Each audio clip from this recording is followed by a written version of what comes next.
অবশেষে বিএনপির ভারপ্রাপ্ত চেয়ারম্যান তারেক রহমান আগামী 25 ডিসেম্বর দেশে ফিরছেন। গতকাল শুক্রবার রাতে গুলশানে বিএনপির চেয়ারপারসনের রাজনৈতিক কার্যালয়ে দলের জাতীয় স্থায়ী কমিটির বৈঠক শেষে কথা জানান দলের মহাসচিব মির্জা ফখরুল ইসলাম আলমগীর।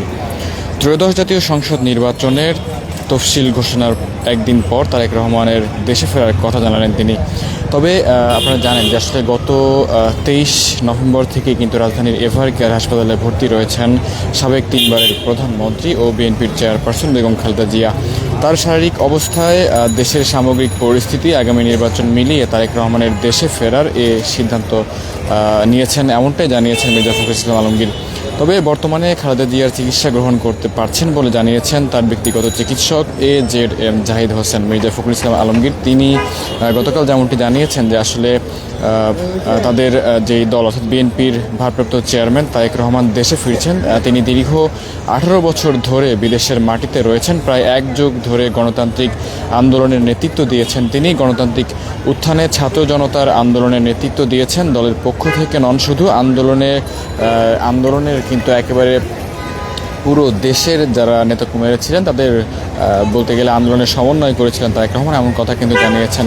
এবং তারেক রহমানের দেশে ফেরাকে কেন্দ্র করে আসলে গোটা জাতিকে আমরা আনন্দ প্রকাশ করছি এমন কথা কিন্তু জানিয়েছিলেন তিনি।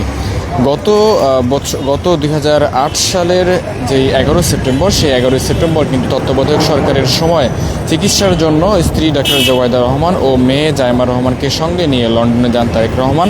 ওই সময় থেকে কিন্তু লন্ডনে অবস্থান করছেন তিনি। লন্ডনে থেকেই তিনি বিএনপিকে নেতৃত্ব দিয়ে আসছেন। দেশে ফিরে গুলশানের যেই বাসায় থাকবেন সেই বাসাটি কিন্তু ইতিমধ্যেই পরিচর্যা করা হচ্ছে এবং গত নভেম্বরের শেষের দিকে খালেদা জিয়াকে হাসপাতালে ভর্তি ও তার শারীরিক অবস্থার অবনতির পর তারেক রহমানের দেশে ফেরা নিয়ে কিন্তু নানা প্রশ্ন উঠেছিল।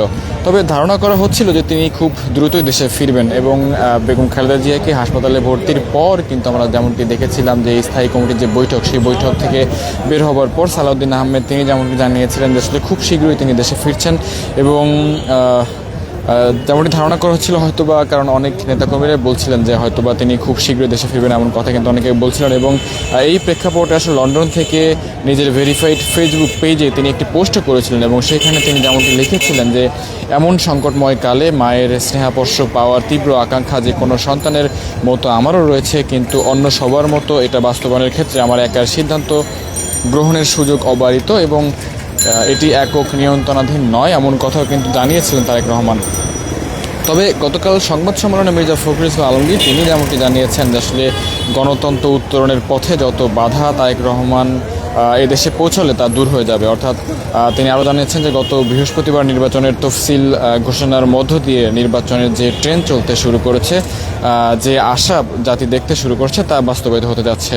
এবং সংবাদ সম্মেলনে কিন্তু আমরা যেমনটি দেখেছিলাম যে সংবাদ সম্মেলনে বিএনপির স্থায়ী কমিটির সদস্য ডক্টর খন্দকার মোশাররফ হোসেন, মির্জা আব্বাস, গয়েশ্বর চন্দ্র রায় ও ডক্টর আব্দুল মঈন খান, নজরুল ইসলাম খান, আমির খসরু মাহমুদ চৌধুরী সহ আরও অনেকেই উপস্থিত ছিলেন। তবে দলের ঘনিষ্ঠ সূত্র থেকে যেমনটি জানা গিয়েছে যে দেশে ফিরলে তারেক রহমানকে বিশেষ নিরাপত্তা দেবে সরকার, এমন নিশ্চয়তা পেয়েছে বিএনপি। দেশে ফেরার পর তিনি গুলশানের ফিরোজা ও পাশে আরেকটি বাসায় থাকবেন। এর আগে সরকারের পক্ষ থেকে যেমনটি বলা হয়েছিল যে তারেক রহমান চাইলে তাকে ভ্রমণ পাস দেওয়া হবে, এমন কথা কিন্তু জানানো হয়েছিল পররাষ্ট্র মন্ত্রণালয়ের পক্ষ থেকে।